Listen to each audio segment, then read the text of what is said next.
আমি তোমাকে কলকাতায় পাঠিয়েছিলাম যাতে তুমি তোমার নিজের ক্যারিয়ারটাকে তৈরি করতে পারো, আর তুমি সামান্য একটা মাঝের মেয়ের জন্য তুমি তোমার নিজের জীবনটাকে শেষ করে দিচ্ছ। তুমি এটা ভেবো না যে আমি তোমাকে ওই মেয়ের সঙ্গে বিয়ে দেবো। তুমি যত তাড়াতাড়ি পারো ওই মেয়েটাকে বলে যাচ্ছে, নইলে ওই পরিবারের কেউ বেঁচে থাকবে না। অল্প দিনই তোমার বিয়ে, এই কটা দিন বাড়ির বাইরে বেরিও না।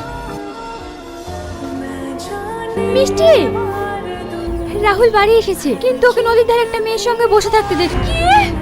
হ্যাঁ, খুব অল্প দিনের মধ্যে বিয়ে করতে চলেছি। একদম। আমাদের ছোট্ট একটা সংসার হবে, আমরা খুব হ্যাপি থাকবো। পিঙ্কি, তুই এখানে কি করছিস?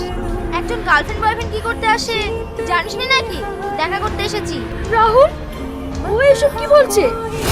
ও ঠিকই বলছে, আমি পিঙ্কিকে ভালোবাসি, আর অল্প দিনের মধ্যেই আমাদের বিয়ে হতে চলে। তাহলে আমি? তুই কি করে ভাবছি আমি তোকে বিয়ে করব? আমি কি আর তুই কে একবার ভেবে দেখেছিস?